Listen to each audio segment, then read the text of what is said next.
Welcome to another Guitar Business Show. My name is David Hart.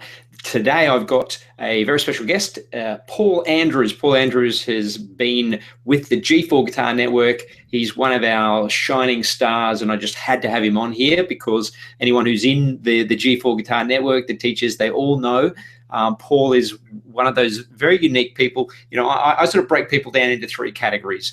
Not trying to categorize people generally, but just as a kind of in terms of business. There are those people who do nothing, basically just watch the world go by in terms of business, waiting for things to happen, if you like. There are those people who have a lot of great ideas. They're very inspired. They seem to, the ideas just go bang, bang, bang. And then there are those people who take action on those ideas. And Paul is an action taker. He's got the ideas and then he takes the action.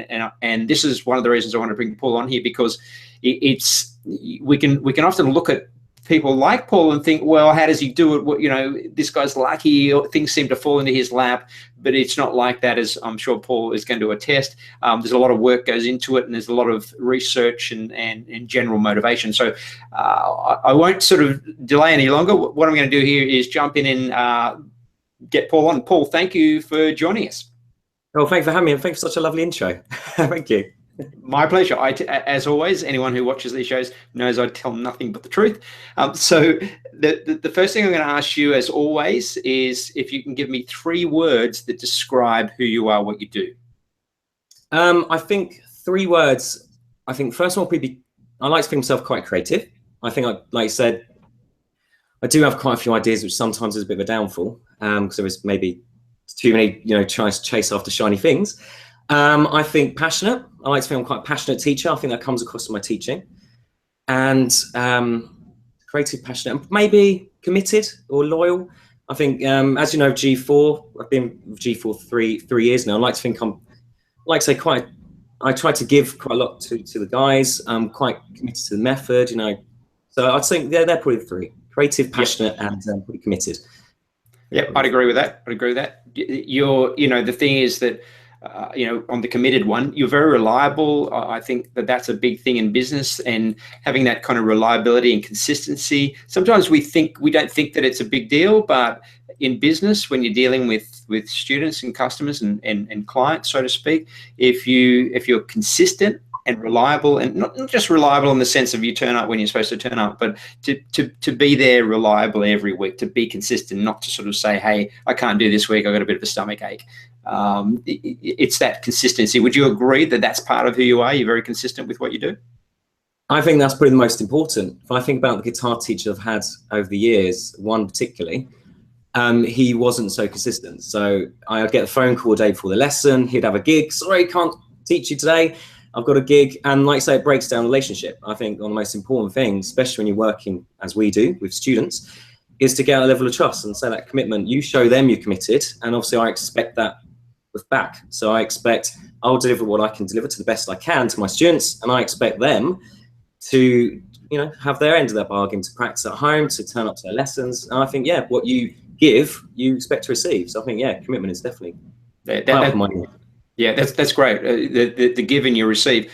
I go back to the early years of when I was teaching, and what I used to do, and I thought I was kind of doing, myself and my teachers a favor, in the sense that I had a school and we had several hundred students. And if there were students who were coming, let's say 4 o'clock or 4:30 in the afternoon, and they cancelled, then what we would do is we get on the phone and ring the later students and say, hey, can you come earlier?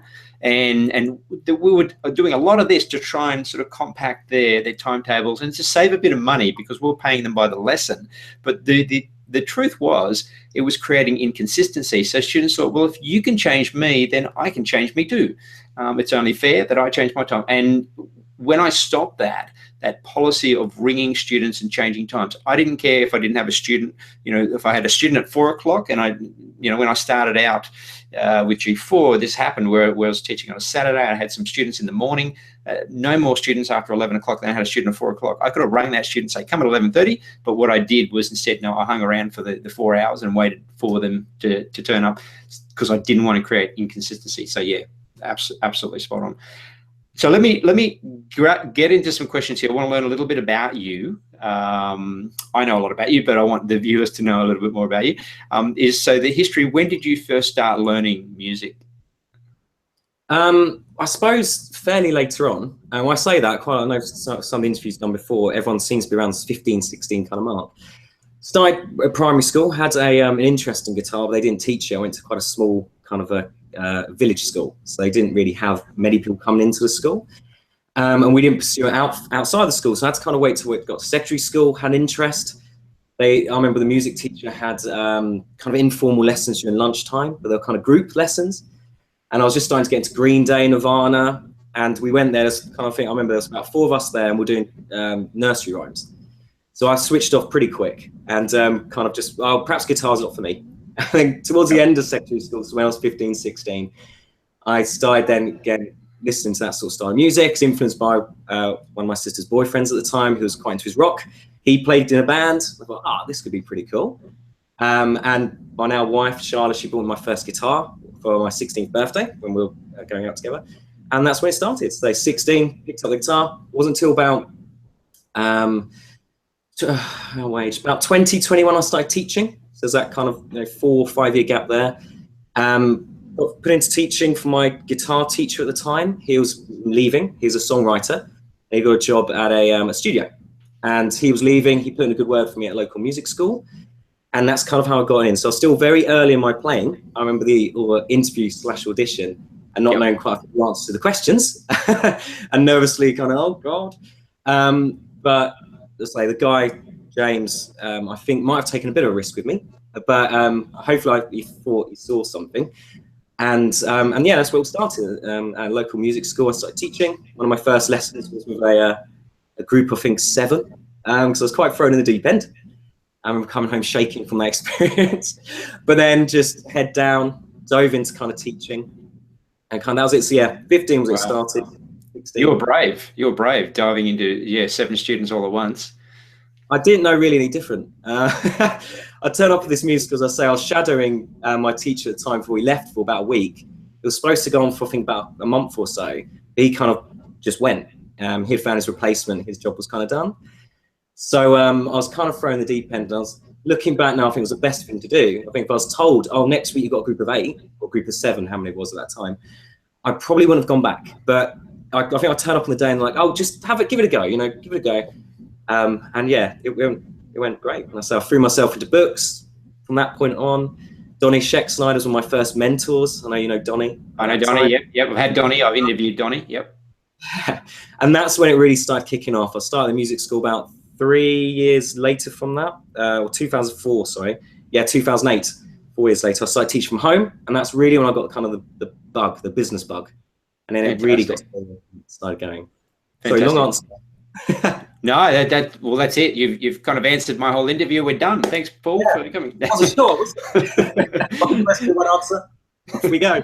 We're done. No, that's great. It's I think that those early. I mean, I got a bit of a soft start. I think with my teaching, I was very lucky because I was at school. So the school teacher was teaching the other students to play guitar, and then she realised that I was already learning and having lessons, and she said, would you mind taking the class, because I think you know more than I do. And basically I was just teaching other kids that I knew at school, so it was very easy. And so that's where I got my first experience. And what I recommend to anyone who wants to teach, if you're nervous about it or whatever, try and teach some friends and family, or especially if you're still young and you're at school, try and teach other kids at school. It's a really easy way to start. So yeah, definitely. Okay, so I just want to explore your learning experience. So you talked about a teacher. Can you talk about your sort of best teacher, your best experiences? What did you learn from your teachers? I think one of the best lesson I learned was when that teacher then moved away and I found another teacher. So my first teacher, he was a phenomenal player. He was a great guy, really, really good guy, but he was a writer, he was a producer. He wasn't a teacher. And that wasn't really shown to me until I got my second teacher, who was a guitar teacher, was a full-time teacher. And my first teacher, I used to end up having 2-hour lessons. The first hour, I'd go to the lesson, what do you want to do today? Oh, I like this song. The first hour would be him listening, transcribing that song. Second hour would be then him teaching me that song. And it was some kind of structure as well, but everything was hand drawn. I remember that, everything was handwritten. We could do minor pentatonic scales, right? Let's write this out. My second teacher, I remember the first lesson went, they said, right, let's do a song. Went to a filing cabinet, out came a sheet. And he photocopied it, right, here's the song. I was like, aren't you going to write it out by hand? What's going on here? So the first time I was really, I saw the structure, and a proper, if you like, a full-time guitar teacher, probably the correct kind of thing to say. And that was my big kind of moment when I thought, okay, yeah, that's the way to do it. Structured. How many times you teach a minor pentatonic scale? There's no excuse for not having that written out, because you do it for every student. That's just, that's not taking it, if you like. It's not a full-time approach. It's not the career sort of approach, I suppose, what I'm trying to say. So that was the big moment I had from that. And then when I started teaching, I used to go with 2 big A4 binder folders, loads of printouts in it. I used to stay up, I used to try and write out about a song every night, trying to transcribe it. I spent a lot of time in the early days. I spent a whole year writing every scale, every position. That was before neck diagrams came along. That was in Photoshop, then bring it over to Word. Each sheet took about 2 hours or 3 hours, and there was, say, hundreds of them.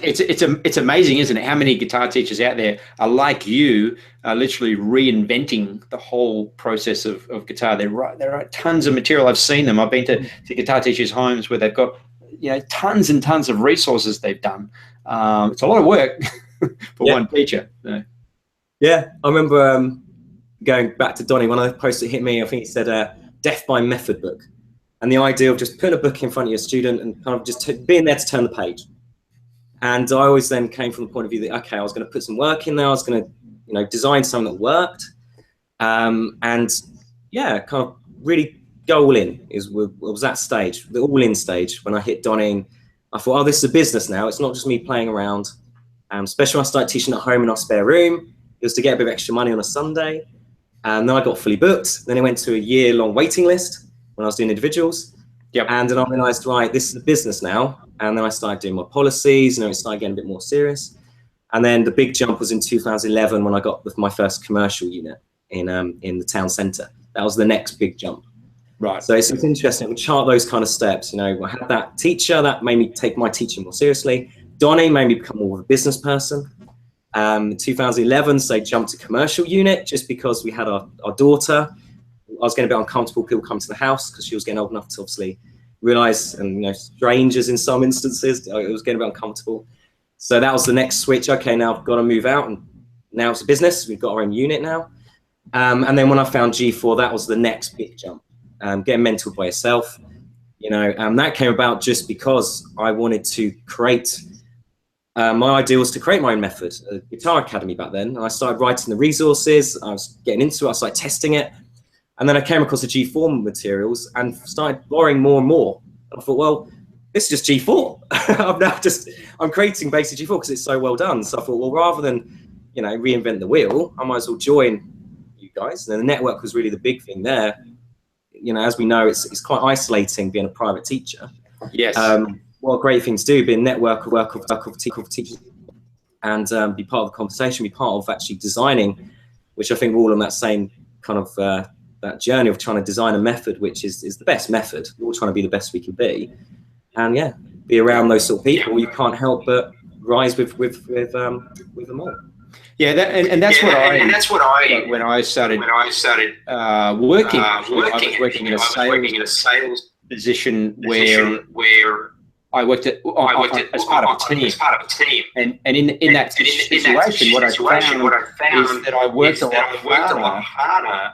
I'm getting some feedback there. I'm not sure if you.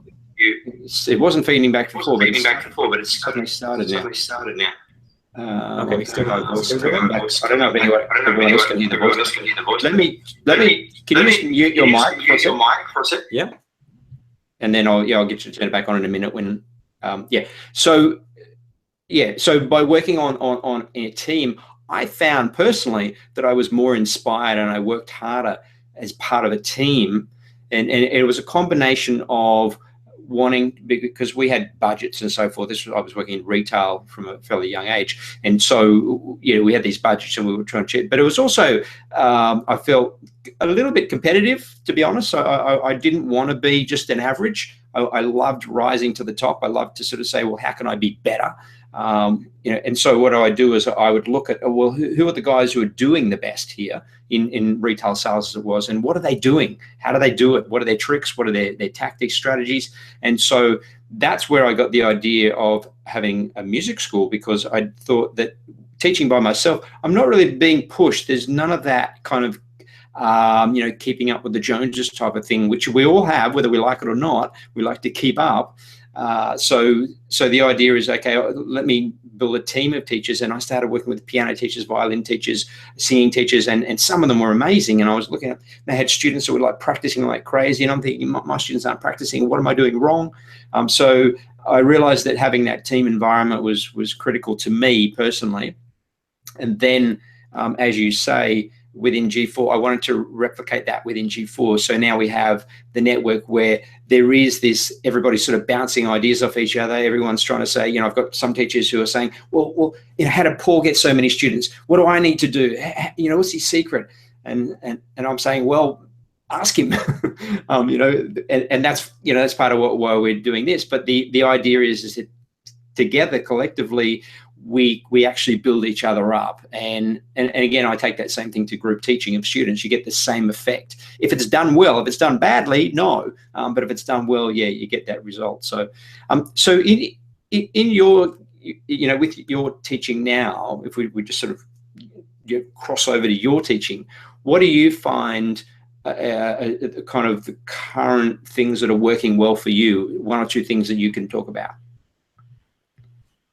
So in regard to actually teaching in so as opposed to marketing, that sort of thing.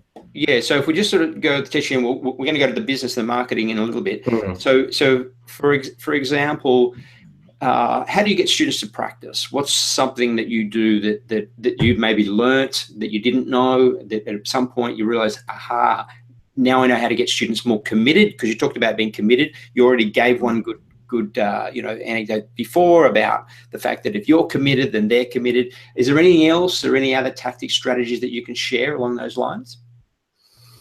I think, because I know the practice is something that I think everyone struggles with, and I did for a long time. I think one is accountability. As we know, the practice log, where we get the students to fill in their weekly times. I think one is giving them, the big thing that helped me was ending the lesson, them clearing their head what to practice. So at the end of every lesson, I'd go around, John, give me one thing for this week. We're doing chords. Try again. Oh, we've got to do the G chord. Try again. We've got to practice getting fingers down on the G chord as quick as we can. Perfect. Right, next one. So get them to say out loud, make sure the parents know what they need to practice, and set them a challenge as well. I do that a lot now. So next week, we're performing that song. So you know what you've got to do next week. I want to see you in here performing it. So give them a bit of skin in the game. So they know where they're going. They're going to go home. I've got to do that next week. They know exactly what to do. There's no confusion. I was supposed to do chords, but was I doing that chord or this chord? Was I working on the speed? Was I working on the shape? Was I working on the sound? It's very much, this is what you got to do. See you next week. And then ultimately having the goal at the end. We're doing this chord because it's going to do this song, and we're going to do it by this date. So having all the milestones set out, so making them accountable for their practice log, hopefully being inspiring, so showing them, this is what I'm doing this too, I'm working on this stuff, giving them kind of real life examples, if you like. Fantastic. So kind of all those things kind of mixed into one. But one of the big ones was them going away, knowing what to do. I noticed I was a bit vague on that. It's very easy, as you know, of what we do, say, oh, we're doing those skills next week, or we're doing this skill. But I found the students need it very micro. They need it, right, we're doing this at home. In the session, we really drill what they need to practice at home. Then at the end, confirm, you've got to do this at home. So they know what to do. They know how to do it. They know what they're doing. They know expectation. They know the deadline. Next week, we're doing it. So there's no, hopefully confusion. There's actually a lot of science behind that. They've found, which I think many teachers probably know already, but the fact that when you lay out the steps, the clearer those steps, the more precise those steps, the more likely it is to get done. So if you say to a student, go home and practice, that's very vague, right? If you say, go home and Step 1, take the guitar out of the bag. Step 2, sit down with your guitar. Step 3, get your pick. Step 4, open your book. You know what I mean? I'm exaggerating and being silly, of course, but the idea is that, yeah, if you can map out the steps of what to do, it's more likely to get done, and that's exactly what you're doing, which is, it's amazing how few teachers actually do it, though. When a lot of the time teachers go, oh, take the students to practice, and then I look at video footage of their teaching, and then I say, well, there's certain things that you're missing here. The way you're explaining is very vague, and things like what you're doing there at the end of the lesson is brilliant, because you are actually getting them to kind of commit, because when they say what they're going to do, now there's that that cognitive dissonance if they don't do it. Now I've just said what I'm going to do, so I've got to go home and do it. Otherwise, I'm kind of, this is something doesn't feel right, and I've got no excuse. And that's the accountability, which is brilliant. Yeah. So let's move on, because I think we can sort of move that into the business side of things as well, which is, I think, a big part of what teachers want from these interviews, is to know, how do I find students, etc. And there's a whole chain of events. And again, if I use that same example of moving through the steps, if people who are looking at your website, looking at what you do, and how the steps involved, the easier it is, those steps, the more likely they are to happen. So let me just ask you, what advice would you give to a teacher in terms of marketing and finding students? What tips would you have for them? There's a few, honestly. Yes. As you know, kind of the big things. What the game changers for me were open days. That was the biggest one. That allowed Charlotte to stop. So before you go on, explain what an open day is, just in case someone doesn't understand. Yeah. So an open day, and this kind of, I can't remember why we even decided to do this, but the idea of the open day is you open your studio for a morning, an afternoon, a day, as long as, I suppose you can fit people in, and you invite people to come and have a free lesson. But it's not, because I see a lot of schools offering free lessons, come down, have a 15-minute trial or taster. The problem with that is, if it's evergreen, if it's a continuation, you're just offering that out, it's not desirable, it doesn't really attract. If you're offering out as an event, one, it makes it, oh, we'll go. It makes people want to jump at it, because it's only there for that week or that month, if you like. So that's what we did. We offered out, we said, right, we're going to have an open day. I said, Charlotte, we'll give it a go. This is going to be brilliant. She said, it's not going to be brilliant. She was very hesitant about it. Looking back, she didn't think it'd work at all. Haha. And I proved you wrong. Yeah. Yeah, I'll show you. And because I didn't know what to expect first time we did it, but we had all these bookings. I made it so it was quite automated. I put up an online schedule so people could log in, book their slot. I did it so we had group sessions, so I wasn't doing it all day. I had groups of 4, so I was doing kind of like a morning. And the first one we had 30 people. Was it 30? I think it was 25 bookings we had, and we signed up, I think, about 15, 17, somewhere around that. So we made, £1,000 or something that first time. So, oh, crikey. And it was just phenomenal. The reason why, because I didn't chase anyone. I put out on Facebook, I paid to advertise the event. I didn't do anything more than that for that first one. The second one, we then delivered flyers to schools. So we went a bit more out there in the community, if you like, rather than just on Facebook. And then we had 50 people book in. We had 40 people come along. So there's quite a big drop off there for people who didn't obviously turn up, but there's always going to be that. Yeah. And then we had 30 sign up. So the second one was the biggest. And then from moving forward, they've always been pretty successful. So that was the game changer for me, the open day. So rather than, like I say, inviting people just as an evergreen thing to come along for a free lesson, make an event out of it. The paper actually came down as well for the first one. We had the local paper come, because again, it was an event. It was something that's happening in the community, so they're more likely to come and take notice of it. They did pictures, that then went in the paper. So again, it started that relationship we've now got with the local paper. It was just phenomenal. That was the big game changer. There's something about an event, though, isn't there? It's no accident that Facebook have built in events on as part of their platform, and Facebook would say that it's one of the most used parts of their platform. You know, people are always putting up events, and you know, but at the same time, I'd say it's very underused by, you know, business people and marketers, and very few people are using events for, you know, their businesses. You see these businesses that are running just day to day, 9 to 5, 7 days a week, whatever, and they're trying to find more customers. They're randomly marketing, and especially if we look at guitar teachers, the very few of them run these kind of events and open day events. And there's, you know, it's not just in terms of an open day, but you could do a concert as well. You could do workshops. There's so much opportunity with an event. And the thing about an event is that, yeah, there's a set date. People are more comfortable if I know that I can go anytime, pop down and have a free lesson. It's easy for me to procrastinate. But when I know that it's on Friday, you know, that's it. It's Friday, and if I don't get down on Friday, I'm going to miss out for who knows how long. There's a very different mindset. Would you agree? Yeah, I mean, there's two big things there as well, which I learned from Michael Port from Book Yourself Solid, which was one, always have something to invite people to. So, you know, if someone's on the fence, like you'll say, they procrastinate. If you can invite them to something, they're like, oh, I'll go and give it a try. Very low bar of entry. You know, there's no money. I'm not asked for any money. Come and try it. That's literally it. But once they're there, they see me, we teach a lesson, we build a rapport. That's the biggest thing we found. We talk to parents, we talk to students, and it's not, oh, it's just a guitar school. It's, oh, I know the teacher. I know there's a relationship now. And then it's very easy to get someone to say, oh, we'll go to the next step. We'll now give you money. We like you. It's the know, like, and trust. And it was just, that was the biggest bang. That was the massive catalyst. The other one now is Facebook lead ads. That's the big one that we're testing, which is quite interesting. We've done 3 weeks now of testing. The first time we put out lead ads and just asked people to hit the learn more button. They submit their email address and telephone. It gets pre-filled from Facebook. It just comes through to us. We had 30 people do that in a week. We had quite a low sign-up rate just because people obviously clicking the button. They don't really know. They weren't expecting a phone call. The second week we put on there, we're going to phone you. We had we had lower people reply. I think about 20, just under, but we had a higher sign-up rate. And then this week we put the price on there, and we've had 5 people fill in the form, but we have pretty much got most of them. I'm still trying to get in contact with a few of them because, as you know, it's the only problem, trying to get in hold of them now. But how I followed that up with the others is an open day.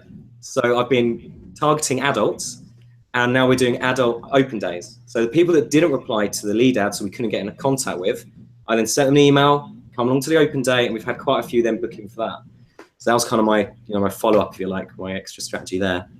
Fantastic. That's worked really well. So that's what we're testing at the minute. And see, what I love there is that you're refining it all the time. You understand that marketing is an investment, and I think this is what a lot of, you know, especially music teachers miss, is that you know, you don't just go and throw a couple of $100 or $1,000 onto Facebook and you know, hope for the best. What you do is you spend $100 and then you learn. You say, okay, what did I learn from that? And I don't know how many times I've seen it, but you've spoken to teachers where they say, oh, I spent $300 or $500 or whatever on Facebook, didn't work, so I quit. It's like, what did you learn? You know, forget about whether or not you enrolled anyone. What did you learn for your $500? Tell me what you learned. What do you mean? Yeah. What? And so they're you know, and I understand that because they're new to Facebook and they don't want to waste their money. A lot of them are, you know, they're not earning a lot of money, so $500 is a lot of money to in their idea is to throw away. But as you understand, and as I understand, because where you came from, and most of the members of G4 is through Facebook marketing. I got some through Google, I got some through Facebook marketing. And in my case, it's a lot higher. The cost to bring in one client costs more. But by learning what worked, what didn't work, and then nurturing and then building, and now I actually don't do any advertising because it's all done. That I've set that up. It's not that I can't do more if I want to grow more or if I want to accelerate. But the fact is that the payoff that you get from your marketing, if it's done properly or if you're learning all the time, can be hundreds of thousands, even millions of dollars over the lifetime of those clients. Yeah. So yeah, we're at quite an interesting stage now where we haven't done an open day since last last year. When was it? October, I think was the last one we did, when we moved into our, well, we're in a new commercial premises now, but the one before that as a big open day for the new place. And as you say, it's just, we don't need to do it. I put up a lead ad just because I'm trying to bring in more adult students. We're bringing in a new teacher, which is now the next phase of obviously the growth. And we're doing a big open day for that. So it's now blast and cruise. We kind of blast it, then cruise, put the systems in place, and then blast it again when we need to. So we got that kind of nice stage. But yeah, I think, interesting enough, one thing I've seen a lot with Facebook, like you said there, people are throwing money at it and not tweaking. They're not investing, like you say, the time in learning about the platform, which is one of the big things, and not learning about copywriting. So put an ad up there, they won't look at a headline, they won't look at the segue, and they won't look at the call to action. They're not looking at what they're putting out there. I saw one ad a little while ago, and it didn't even say guitar lessons. We teach anything. Whatever you want to learn, we'll teach you it. Yeah. Just let us know. We'll do it. Anything at a price. It sounds silly, but I've done that before. I've put something up there, not because you're a guitar teacher. You forget that people don't know what you know of who you are. So you've got to show people, tell people everything, and people they're not then giving them a call to action. So not telling them what to do with that information. So we're a guitar school. We teach guitar lessons, and that's where the ad stops. There's no phone us now, or fill in this form, or come for free trial. It's like we were talking about before, right? So silly. It's back to those steps. We've got to give people very simple, obvious steps. Otherwise, they won't know what to do.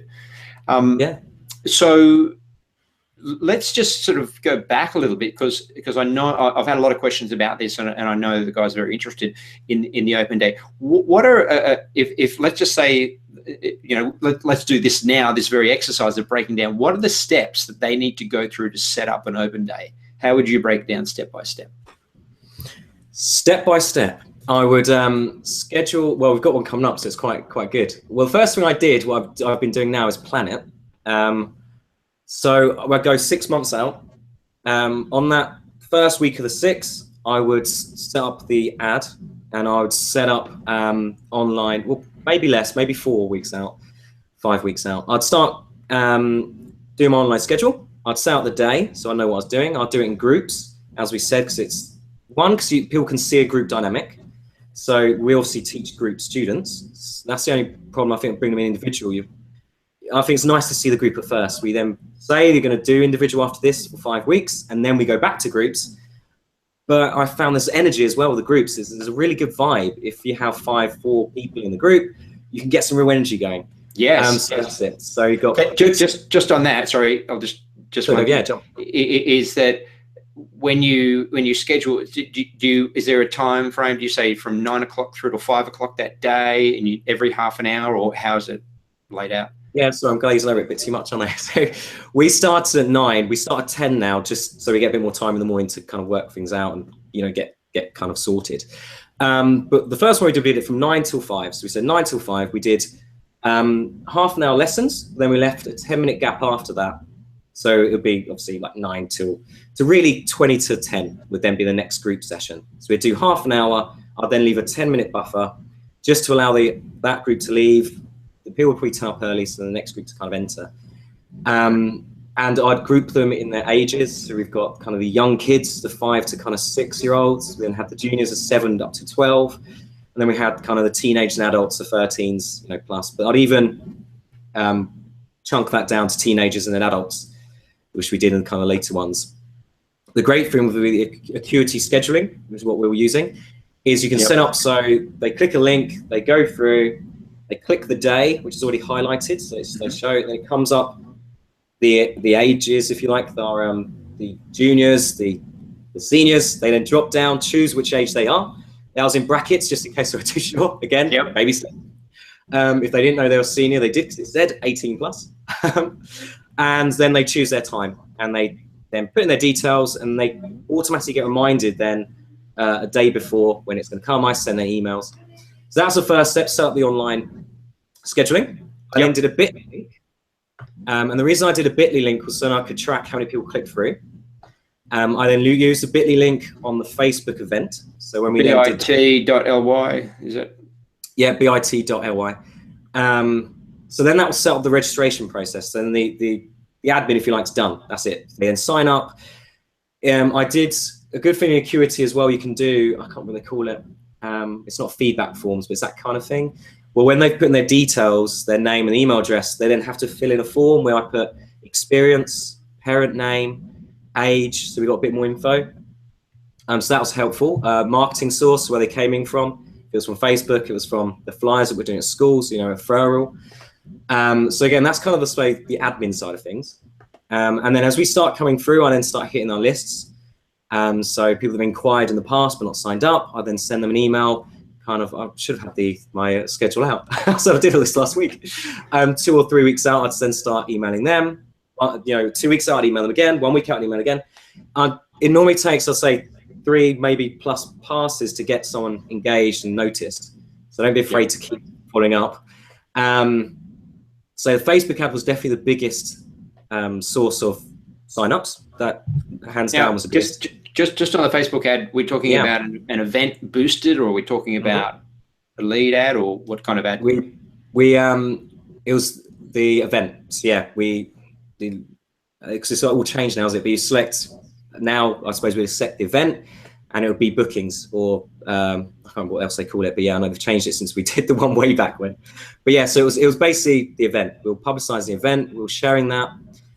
Shared it a lot in the local groups as well, the buy and sell groups in the local area.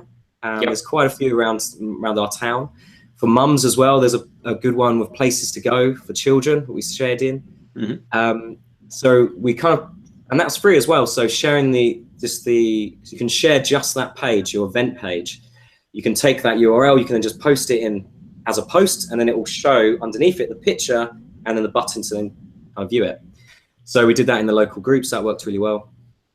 So there's kind of the admin stages. For the day, how we worked it, I then put all the people's times, we put it on a clipboard. So as they came, we ticked them off. We then gave them main badges as well. So I knew their names. That was quite, we didn't do that on the first one. But that's very clever. That's very smart, because if you've got their names, then it becomes very personal. People, if you're calling me by my name, even though I've got a tag, I feel more connected to you. Yeah, very, very clever. Yeah, I was just about to say that. Yeah, exactly that. Because we knew their names, you then had that relationship. You know someone's name, you call them by their name. It worked. Just that little thing there. We had name badges as well. That was one thing that was quite good. We looked more official. People knew our names rather than shy to ask a question. If they know your name, they're more likely to engage with you. So we had the clipboard, we had the names, we had telephone numbers, if someone didn't turn up. Because I was delivering the lesson, I was teaching that half an hour. My wife, Charlotte, would let people in. She would be their first kind of, first face she would see. She would then bring them to the waiting room. She would then discuss, if they're waiting, to obviously come in, the method. She would then talk a bit about them, how you're doing. You played guitar before? What made you want to start guitar? She would start kind of the process, if you like, of just the relationship. She would just start talking and having an interest, really. Yep. And I was just about to say then, if someone didn't turn up for a session, we'd then phone them and see if they wanted to come to a later session. Oh, you've missed your session. It's a Saturday. It's really busy. We have got a session later on if you wanted to move it. Some people did that, and some people signed up as well from doing that. So that worked quite well. Because there's always also if I just throw this in, because I know that, because I did a few of these open days, so I know what you're going through. There are also those people who ring up inquiring about the open day and end up booking in on the phone, right? Yeah, they don't even bother with the open day. They just said, look, just sign me up. Funny enough, we had, this shows, I think, Charla's how good she is at developing a relationship. We had 2 people walk by, and we had our A board out on the pavement. Open day, come in, today. And they just wandered in. They're like, oh, we just saw his sign. We're retired. We're looking at something to do. Charla chatted to them. She had taken payment in before they had the lesson. Because we didn't have any free slots until later on in the day. But they said, oh, we'll pay now. We'll do the course, but we'll come along just to give it a go. So they signed up even before they had the trial. But they came back later on and they were great. We had them. They only had to, unfortunately, stop because of health issues. They were a lovely couple, and they were brilliant. But they went off quite a long time. But again, the power of it, just come in, have a chat, and sold them. Because there's a part of it, if I go back to one of the open days that we ran, we ended up having, and this is what I did with Emma, and we had 100. It was just on 100 people sign up on that one day. Like new students signed in, paid, and we had, I think we had something like 300 people turn up on the day and 100 sign up. And the thing that happens is because I have this, retail history from years ago when I was in my teens and 20s, and we used to do sales. I used to work for a major retailer in Australia, and we'd have these sales. Sometimes they'd be like a one-day sale or a weekend sale, something like that. And you start selling stuff, and you just get into the vibe. And so when people come in, it's almost like they're going to sign up because your attitude and excitement is infectious. They pick up on it and go, "This is great, yeah, sign me up. Where do I get started? This looks like a brilliant place to be and a brilliant thing to be doing." So would you agree that just your excitement, spreads? I think that's it. And we're saying earlier about the difference between an event and just a one-off trial on the weekend sort of thing. The event brings that level to it, because you put on an event, you're fired up, you're delivering for the event. So you do, and like you say, because you've got that buzz, and again the group idea, the buzz was there, the energy was there, and as a teacher I was on fire because I was having the energy, and you deliver so much better with more people, as we know as a group teacher. You're performing rather than sitting in a chair like I'm doing now. No dynamic here. If I'm standing, I'm moving, I'm engaging to watch. Yep. And that's exactly it. Where do we get to there? So we got people through the door, didn't we? We got people through the door. Yes, we even got some signing up. So we're doing. And if we did anything, brilliant. Because I want to jump on there before we kind of goes. It was the next stage. Once we deliver the lesson, I'd then give my quite short. Right, you've come along for your free lesson. I hope you've enjoyed it. I let them keep their pick. All the kids, I gave them a Minions pick at the time. Despicable Me was quite big, so I bought loads of little Minion picks, and just that, they were loving just having a pick. But I let them keep that. So don't worry if you haven't signed. If you want to continue, that's okay. Take a pick. Hope you enjoyed it. Then I'd say the next step is our 5-week intro course, and we're going to work one-on-one. I'm going to introduce the guitar properly, spend a bit more time, develop, and we'll start our first song. My wife, and then she would come in for the back of the room. It's got all the times. We've got Mondays, we've got Sundays. Go and see her, and then she'd be there. They'd have to kind of walk past her to kind of leave. And as soon as one person signed up, everyone would kind of sign up. Yep. So again, it's that kind of social proof, I think, because there's a group, one person would normally be keen. So a parent would kind of go straight for Charlotte, and then the queue would form. And then I'd then just keep chatting to parents and students. And so that worked really well, that kind of sales process. Charlotte was there with the times. I'd already sent them an email. If it was on Saturday, I'd send them the Wednesday saying, just a reminder, the open day's coming up. Here's our address. If you do want to continue after that, here's the next. So I already knew what the next process was going to be, the next step. I'd already warmed them up to that idea. They already knew that we had a card machine to take payments. So, they're there, they're ready.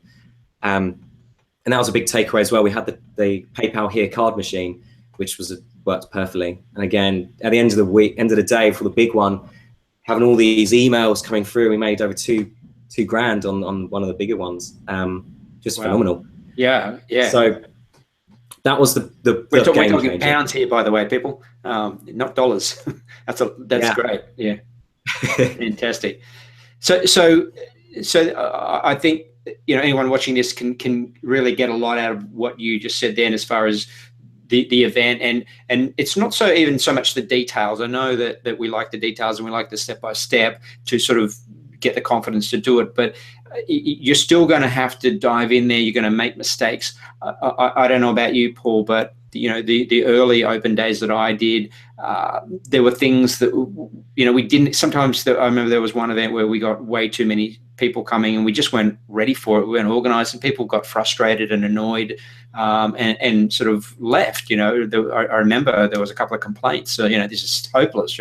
Come here for your open day, and I've been here for an hour and no one's even spoken to me. But we just couldn't because we had too many people. So you're going to have those things where it's not always going to go perfectly. The way that you're describing it there can give the impression that it all goes perfectly, but there are going, especially when you haven't done them before, there are definitely going to be hiccups along the way. Would you say that's the true?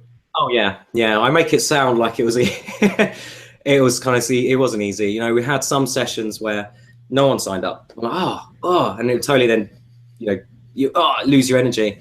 We had well, I'm trying to think of any problems we had. Like I said there, we one thing, a big takeaway, which we then didn't do before, was we'd filled up all the sessions. We had groups of 4, we filled up all the sessions. People were still asking, so I started building out to 5 students. And then we found that really torpedoed the sign up. There's just too many people in the room, especially when we had the smaller location. It wasn't a very big room.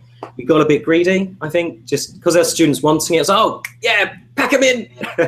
Yeah. But you forget why you're doing it. We're doing it to build a relationship. We're doing it to engage with someone. We're doing it to show our value, and our value isn't a crowded room that we can't control, or us kind of obviously getting kind of just overwhelmed. It's obviously not the impression you should be putting forward. So there's a balance there, which is great. Exactly. Yeah. And there's no better what's the word I'm looking for? Advertisement than we're fully booked. We're fully booked, we're at capacity, we've got an open day in 6 months, put your name down and we'll let you know, rather than we're fully booked but I can squeeze you in. No, don't be afraid to cut it off. You'll do a better job. People will be more engaged because we can't get in. There's nothing worse than not being able to do something you want to do. So yeah, keep people hungry. So that's one big mistake we made, is just trying to overstretch ourselves, I suppose. Because we do get greedy, don't we? We want to take in everybody. We think we're missing out on, we're leaving money on the table, as they say. But when I speak to teachers who try and sort of accommodate for everybody, the thing that the advice I have is, what you want to do is get yourself to a point where there's more demand than supply. Whenever, and you should really always try and be at that point anyway. So if you currently have 20 students, then sure, you want to grow. There's a point where you want to get to. Obviously, you want to get 30, 40, 50, or 100 students, whatever it is, but don't try and do it overnight. And try and the way to create that I did it, and that I encourage people to do, is to up your marketing to the point where you've got more inquiries coming in than you can actually handle. And so that's the place, that's the supply demand. Because even if you are at 20 students and you want 100, then if you got 80 students book in tomorrow, are you going to handle it? Probably not. Most people who are used to teaching 20 students are not going to handle 80 more students overnight. So what you need to do is go, well, how many students can I actually handle now? How many new students could I take in right now that I'm going to be able to build relationships with? And I don't, because it's not just a matter of them coming in and out, it's having that relationship building process to build them in long term. As Paul knows here, Paul's been involved with me for 3 years. I have enough clients now where I have relationships with each of them, and when I take new clients in, I drop that's why my marketing ended up being 0, because I dropped my marketing down to the point where I only was taking enough clients that I could actually build a relationship with. And so the idea is, okay, well, I can build 5 new relationships at any given time. Therefore, I want 10 people trying to book in.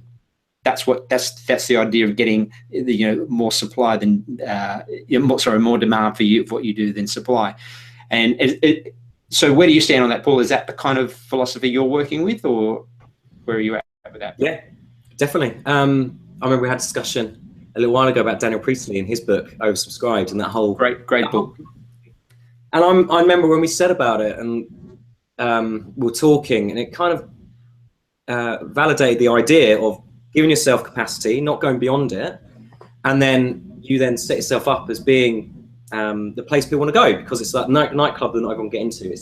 And also, I think if you set yourself up and you know how many students you need, you can then it gives you the mindset of, oh, I'm quite comfortable now. You're not trying to get students all the time, and you're not looking too eager. That makes sense? You're not desperate. You're not desperately trying.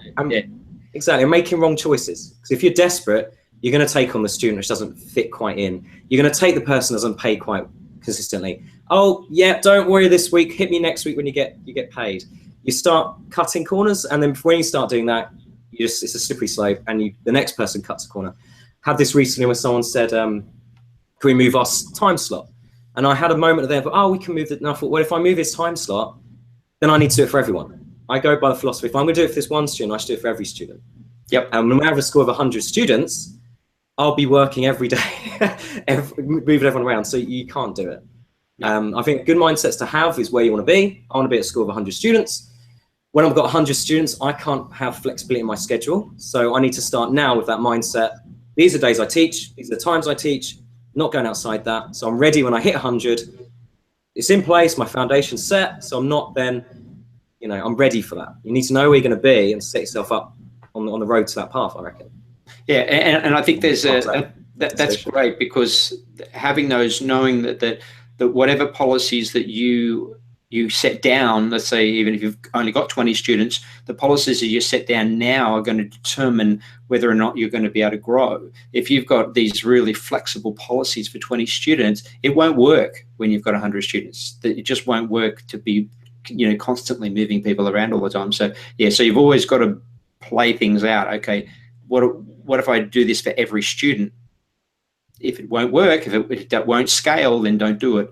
And it's, even if it means losing that student, it's better to lose that student. Because what happens, and I think you're probably experiencing this as well, is that when we are in that position of not kind of acting desperate for the students to stay, but I'm not talking about being arrogant or rude, being very polite and showing them that you really want them to be a student of yours, but not if you're going to have to compromise on your policies. And so when we do that, what starts to happen, I found was that they generally follow all your policies, which include practicing. So you don't get any pushback on the more important things. If you take care of the let's say what seem less important, then the more important details they get done. So if I tell you to practice, or I tell you to be here on time, you know that I mean be here on time and make sure you do your practice. And then they get a better result, and everybody wins. So Paul, moving right along, question I have for you, and these are kind of the common questions I like to ask. What do you do if a student doesn't practice? I have basically kind of a system now. Let's say this year's been all about systematizing basically everything. So if a student doesn't practice, I highlight to the student at the time. So, and normally if it's a week, I'd normally maybe let that slip. If it's 2 weeks, then yeah, it's starting now to be a problem. So I'd raise it. If someone had been a bit weak for 1 week, I'd say, oh, John, you know, your practice gone a bit this week. What's happened there? And he would say, oh, you know, it's been a busy week. Okay, well, you know, next week, Tom, let's get back on track. You know, we're not going to be able to, you know, we're an awesome guitar player if we're not practicing. Come on. So just highlight it, you know, make it a bit of a, you know, just so I've noticed. Then, you know, oh, he's noticed. I've just now put up the yellow card. Exactly. Yeah. I've seen. Hello. Yep. And then the next week, if it still hasn't happened, then it'll be a bit more of a serious conversation. I'll bring in the parent and we talk about it. And then next week, then it would be one-on-one, and I'd get them together and I'll say, okay, what's going on? It might be a question then looking at their schedule. It might be a question of me, yeah, it's just taking time out. There's obviously something there. And it might be a question of they just don't, and I think it's quite often that people they're not making time for it. They're saying, oh, we'll practice today, but they don't make the time to practice. They just say they're going to do it, but they don't actually make time in their day to do it. And just putting that forward as an idea, right? Make time, sit down, look at your schedule, bookend it. So either in the morning or the evening when people aren't, you know, after you, people aren't stealing your time, try and do it in the time you haven't got people after you. That's normally, you know, mornings or evenings. Personally, it's in the mornings before, you know, kids are out of bed and Charlotte's up and whatnot is my time. I've only got the dogs to annoy me. So yeah, that's kind of the trick. And then, like we've said before, if they're still not practicing, unfortunately, that's our policy. You need to practice. I don't take money from you, knowing that you're not going to progress. And that's not me as a good coach. That's not me as my value as a teacher or my principles. I know it's not going to work. You know, but there's plenty of other people that do. So we're not the place for you. That would be then the last resort. You can normally obviously turn people around, and I'll work with them to try and do that. But as we know, there's the odd person that is not willing to, or we're not just right for them. They don't want something quite so structured or something quite so, I don't want strict as the right word, but maybe formal. They want to just learn on YouTube and do it in their own time. They're happy just plodding along. Yeah. You know, they just have a different set of criteria or standard that they're aiming for, and that's okay. You know, as I say with anything, is that what I do as a teacher is not necessarily for you. It doesn't mean that there isn't something out for you, or that I'm not saying I'm the best, but I'm the best for certain people. And if this doesn't match what you want to do, then you're better off finding a teacher that fits and matches what you're trying to achieve. Yeah, it's building your tribe, isn't it? It's getting the people that you work the best with. Exactly. You really want, and it's the same with what I do with G4. I work with teachers who like to work together as a network, as a team. There are a lot of guys out there who don't want to do that. There are a lot of teachers who want to just do their own thing. They want to sit in their own space, and they really just don't want to, to network on the level that we do anyway. Or there are other reasons. They want to create their own system, or they want to have more control, etc. So there are all these reasons why, teachers aren't appropriate. And it's the same for you teachers with for students with teachers. You don't try and please everybody. It's the old cliche of, the road to ruin, if you like, or bankruptcy is to try and prove everyone in business. So we're coming up to the hour, but what I want to do before we wrap up is just ask you: are there any books or websites or blogs or anything that you are currently reading or have read in recent times that you would recommend to teachers? Yeah. So if there's teachers starting out, I'd probably recommend Donny. I've said his name quite a lot today, haven't I? His book, How to Teach Guitar. It's fantastic. Yeah, so thorough, amazingly thorough book. Yeah, he's done really well with that. It's kind of from work with him for quite a few years. I was with Donny, one of his programs and bits and pieces, and it's kind of everything that he taught me in that book. So that's great for beginners, I'd say, but just setting off. He's brilliant. I love Donny. Say for the more serious people, when you get to the point where I was, where we're just in between, okay, I'm teaching privately, it's now that next kind of step, I'd obviously G4 and yourself. In regard to books, that's quite all right. Books, a big one I've been really getting back into lately is KPI, the KPI method, Key Personal Influence by Daniel Priestley. Yep. His books are phenomenal. Entrepreneur Revolution, Key Personal Influence, oversubscribed. His new one's coming out now, I think in a couple of months, Assets, 31 Assets or 30 Assets. But he's just phenomenal. The KPI, if you can follow that methodology, the 5 kind of steps, that's how you get from being your local teacher to maybe more of a recognized person around the country, more of a kind of a brand, if you like. Phenomenal. So I'd recommend that. So if you want to go beyond, you maybe want to go online, you maybe want to be a bit more, you want people to be more aware of you, you want to start productizing, you want to be taking it to that next level, I'll definitely say KPI is just the best I've seen. It's a brilliant program. Yeah, and I think we both share this, is that I read his book some years ago, but his partner, who's here in Australia, I saw him just recently in Brisbane, and the presentation was fantastic. And what I like about them is that there's these kind of big ideas that they sort of dig into, but then they break things down into to where you can see the steps. And again, a program. They're not just hype. A lot of these kind of marketing guru types, if you like, there's a lot of hype. Often a lot of rah-rah, and not that that's not good as well. Sometimes that's what you need. If we take someone like a Gary Vaynerchuk, he is Mr. Hype, but he's got some depth as well. Don't get me wrong, he's great. He's got some really good stuff, but he is, you only have to sit in a room with him and listen to him for half an hour, and you want to stand on your feet, you want to go and you want to do things. You don't know why, you don't really know what he said, but just his energy has got you excited. So that's kind of the Gary Vaynerchuk. Whereas when I see these guys, KPI, I see it's more subdued. It's definitely not at kind of, if Vaynerchuk is at a level 11, these guys are probably at about a 7 in terms of energy, but they really know their stuff. That's what I found. What are your thoughts? Yeah, to give you an idea, when I went to an event which I was supposed to go to, the Expert, I can't remember what it's called now, Expert Empires last week. I was supposed to go to London to a 2-day conference.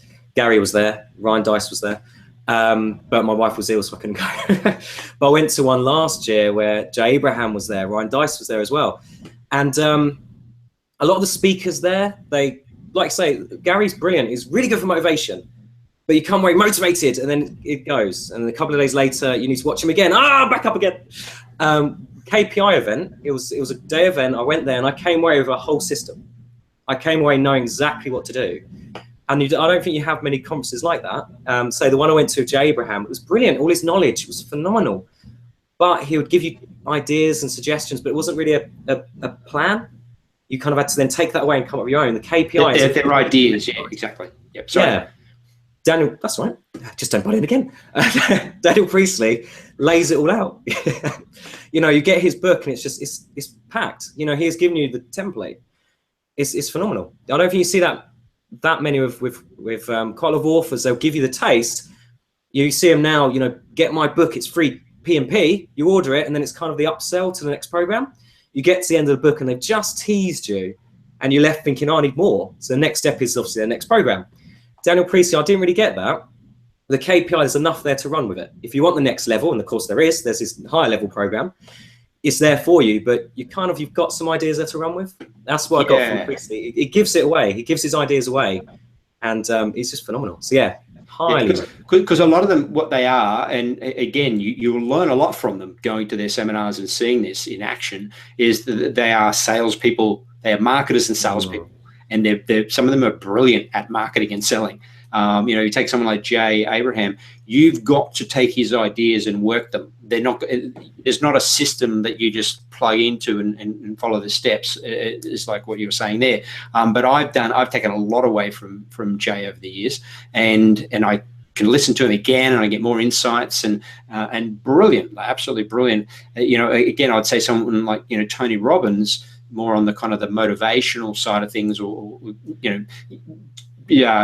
self-development, if you like. He's great as well, but again, he's not giving you a step-by-step system necessarily. He has got a few things, I will say, that are follow these steps, but it's more about the overall. But and that's where I understand how difficult it is, and that's something that for anyone who's sort of on the outside of G4 may not know, but we have a system, and building a system, and even to this day, even though we're working on it for over a decade, and not just me having the input of all the different teachers in the network and developing and tweaking, and we've just upgraded the checklists and the rhythm books and so forth, and it's going through another kind of phase of evolution, if you like.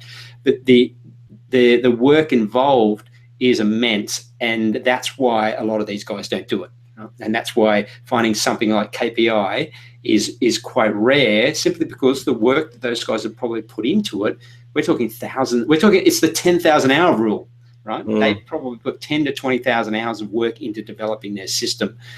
So yeah, I get it, and we're getting to that point of their 10,000 hours invested in developing G4. So yeah, it's the only other one I was going to throw in there was Ryan Deiss. I really like Ryan Deiss.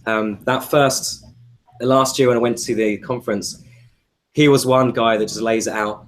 He literally shows you a customer how they're going to go through, and for the online stuff. So if you want to go online, you want to do online courses, doing funnels and so forth. Yeah, he's one of the best I've seen. Again, he's very salesy. If you sign up to his email list, you'll get an email every day. But his information is phenomenal. Again, went to that conference, I walked away with ideas and strategies and a template I could go and work with. So he's definitely a good one for the online stuff. So yeah, Donnie for the teaching, yourself for the business to take the teaching to the next level, Ryan Deiss for the online stuff, and KPI just become more of a brand and to get your products, to get your ideas, to get you out there, I suppose, really. That really is the system. That's brilliant. That's brilliant. And so I can see all those elements coming together in your own business. And the old saying of, you become the kind of the result of the 5 people you spend the most time with. And we often think that that's, our wife, our brother, our friend, our father, mother, whatever. But that's not necessarily the case. You might spend time with those people, and those people are very important to you, of course. But what we're talking about is where your head is at when you're doing business. And really, I think it comes down to the 5 choices that you make in terms of mentors and who you listen to. So, if we take those guys that you're talking about there, if you're spending a little bit of time each day with at least one of those in one way or another, reading, watching videos, researching, etc., then you're starting to become inspired by them. So yeah, so you're living proof of that, Paul. It's fantastic. So finishing off, what's next for you? So right now you've got your school going. Is there any plans to take it to another level? What's next? Yeah, well, we're currently advertising for a new teacher. That's the next kind of phase, hiring, which we've put off. If anyone's listening in the UK, you're a good teacher, Paul's your man. We use this as an advert. Yes. Looking for a teacher. Yeah, just email. But yeah, so we're doing that in the minute. We've already had some, CVs and things come in, so we're on the next step of that. We've got next month we're going to be. So it's that's what we're looking at the minute. We've got the open day set for June the 20th. So we're going to do a big open day. That's going to be students for this new teacher. Then give us a month to kind of work with the teacher to kind of get them training going, and then start them with some new batch of students. So that's the big next shift, is obviously in the business is hiring, is going to our next level. And then doing I've got 2 courses online courses I'm doing. I've got a new book that I'm working on for the end of the year. So that's the end of the year, 2 courses, 2 books, some online things. But it's the school. This year, the focus has been the school. So systems was the first quarter, if you like. We've got that in place now. We know what we're doing. It's all scheduled. It's all systematized. Now is the hiring phase, the kind of middle of the year, if you like. So I've got some fun projects for the end, which are the courses. And then next year, then it's maybe bringing more staff coming out a little bit, dropping my teaching a little bit more. Maybe moving into the management role more. Yep. Exactly. Yep. Exactly. And just to free myself a little bit more, and then maybe another second location, probably actually a second location, third location, building out. But yeah, that's kind of it. So some exciting stuff. It's just this next phase to kind of embrace, should we say? Beautiful. Yeah. Well, that's great, and it's really important to have those. I was reading, just to sort of kind of round up this. I was reading it's called the WOOP theory, which is WOOP, and it's based on. Have you heard of that? Right. Yep. Yeah, I can't remember the lady's name, but. Yeah, I can't remember her name either. Yeah, she's got one of those names. It's not easy to remember. But yeah, she did a lot of research on it, researched for years. She's not just some, person with an idea. She's actually researched, and I think you probably already know the basis to the research. But look it up. Anyone who's watching this video, it's WOOP, and her research is based on what she found was that people who are very positive and have this kind of, yes, I can achieve things, and we've seen that in students, right? When they turn up and they go, yes, I want to be the next great guitar player. I can really do this. It's really excitement, and then 2 weeks later they disappear, and you go, what happened there? And as she explains, is that people who are often come in with that excitement or very high level of positivity are often the ones who become deflated pretty soon. And so the idea is it's more about keeping a kind of an even keel. I won't go into details. It's probably better if you check out the video. But the WOOP is, if I remember correctly, is wish. What's the next one? Is it opportunity or something? I can't remember. I think it is, yeah. Opportunity. Yeah, opportunity, and then obstacle, and then plan. And the idea is that you have a wish, something that you wish for. So for you, it might be okay to open a second school or a third school. That's your wish. The opportunity, what's the opportunity? Where is it, etc. And then what are the obstacles? What's going to stop you from achieving that? What are the things that are going to get in the way? And then to make the plan to work around those the obstacles. And the idea is that, if you have a plan, have a wish, have a dream, don't just think it's going to come magically true. That's why before, when we were talking about the open day, if someone thinks they're just magically going to have this ideal open day, it probably won't work out like that. There'll probably be some things that go wrong. And the funny thing is that I've had this case where I've had teachers come to me and say, look, I did all the things you said, I tried all the things you said, and it didn't work. It's like, well, hang on. Did you try everything? Did you do everything? Did you do exactly as? How do we know that you did it? And at the end of the day, the universe has its own ideas as well. So even though you have the best made plans, things will still happen. There will still be obstacles. So it's more about, here's my plan. I'll do my best, but things may go wrong, and I'll do my best when they do it. Just plan for it. So yeah. I'll wrap up there. Thank you, Paul, so much for your time. I know that you're very busy, and you've given me over an hour here today, which is absolutely fantastic. Any last words? Oh, just thank you for having me. I'll say it's been fun. Absolute pleasure. And I'm going to be tracking your progress. We'll do an update maybe in 6 months. We'll get you back on again and yeah, see where things are at. Beautiful. All right, so hang in there, Paul. I'm just going to sign off here. Thank you, everyone, for joining us, and I'll see you in the next video. I've got another interview coming up later this week, which will be a really good one, so stay tuned. Thank you.